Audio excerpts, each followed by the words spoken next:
Budget को लेकर वडोदरा महानगर पालिका की सामान्य सभा मिली थी, जिसमें विभिन्न वार्ड के कॉरपोरेटर्स की ओर से विभिन्न मुद्दों को उठाया जा रहा था। तब कॉरपोरेटर पुष्पाबेन वाघेला की ओर से अकार्नी के लिए किए गए विकेंद्रीकरण का सभा में विरोध जताते हुए पालिका के कर्मचारियों को मिलने वाले अलाउंसेस की रकम बढ़ाने और पेट्रोल अलाउंसेस की रकम को लेकर भी पेशकश की गई थी।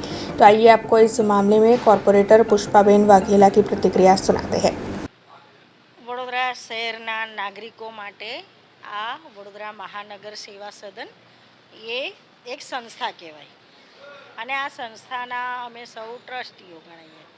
હવે આપણે કોર્પોરેટર તરીકે પણ એવું વિચારીએ કે તમે જ્યાં રહેતા હોય તમારા નજીક જે વોર્ડ ઓફિસ હોય ત્યાં જઈને તમારે વાંધા અરજી હોય કે ગમે તે કામગીરી હોય, વેરા ભરવાનું ઓનલાઈન જ્યારે કર્યું છે, ઓનલાઈન લોકો વેરા બી ભરે છે ને, તો પણ ત્યાંથી તો એટલો ને એટલો વેરો આવે, પાછા એ લોકો ઓનલાઈનની રિસિપ્ટ લઈને સુધારવા જાય છે। તો નજીકમાં જેટલી સુવિધાઓ મળી રહે લોકોને એની માટે થઈને આપણે એવું કહીએ કે ભાઈ છે કે આ લોકો કહે છે કે ભાઈ વિકેન્દ્રીકરણ કરો, તો અમે વિકેન્દ્રીકરણની વિરુદ્ધમાં છે। કારણ કે લોકોને છેવાડા અત્યારે 220 કિલોમીટરનો એરિયા છે, તમે ખાલી કોર્પોરેશનની અંદર જ તમામ વસ્તુ રાખો તો પછી દરેકે વાંધા અરજી આપવા કે એના જે પણ કંઈ આકારણીને લગતા કામો હોય એ કામ કરાવવા સેન્ટ્રલ સુધી અહીંયા આવવું જોઈએ। એટલે અમે એ કીધું છે કે ભાઈ અમે આની વિરુદ્ધમાં છે, કારણ કે કોર્પોરેશનમાંથી સ્માર્ટ સિટીમાંથી 15 કરોડ રૂપિયા ખર્ચીને GIS આકારણી આ લોકોએ કરાવી છે। અને તમે કહો છો કે ભાઈ આકારણીમાં આવક વધી, તો આવક વધે ને, તમે દર 5 વર્ષે ગામડા ઉમેરો છો, અત્યારે 7 ગામડા ઉમેર્યા છે, તો 7 ગામડાઓની ઇન્કમ હોય, પણ અમારી એવી પણ માંગણી છે કે ABCD પ્રમાણે એરિયા હોવો જોઈએ। કારણ કે અલકાપુરી હોય, અલકાપુરીમાં એક મોટો બંગલો હોય, એને પણ એમાં લઈએ અને પછી અલકાપુરીની પાછળ જ એક ચાલી આવતી હોય એને પણ એમાં લેવાતું હોય, તો એ ના હોવું જોઈએ। કારણ કે ABCD પ્રમાણે જે આપણી ફોર્મ્યુલા છે એ પ્રમાણેની આકારણી હોવી જોઈએ અને વોર્ડ વાઇઝ હોવી જોઈએ। કર્મચારી આપણામાં માનવતા હોવી જોઈએ। સરકાર સંવેદનશીલ છે ને આ સૌનો સાથ ને સૌનો વિકાસના આપણે સારા સૂત્રો આપીએ છીએ। તમે આ કર્મચારી લોકો જે છે એ કર્મચારી લોકો અહીંયા એમનો 10:30 થી 6:10 સુધીનો સમય છે એમની ડ્યુટીનો।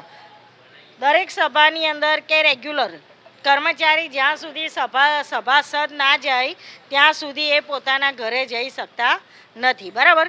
તો પછી આજે વર્ષો પહેલાં એમને એનું ભથ્થું મહિને 300 રૂપિયા આપવાનું ઠરાવ કરેલો છે। તો અમારી અને એવી જ રીતે પટાવાળાઓ છે એમને વર્ષો પહેલાં 18 લીટરમાંથી 12 લીટર પેટ્રોલ કરી દીધેલું।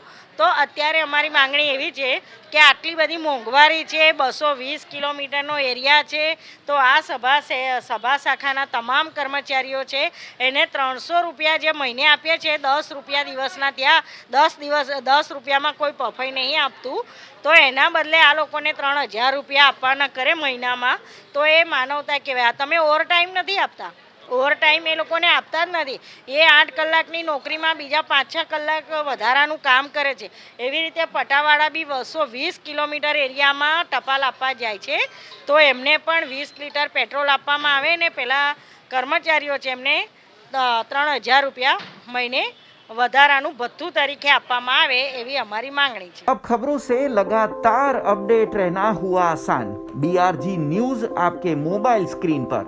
आज ही BRG न्यूज की mobile app Google play store और ऐप स्टोर से डाउनलोड करें और खबरों से लगातार जुड़े रहें।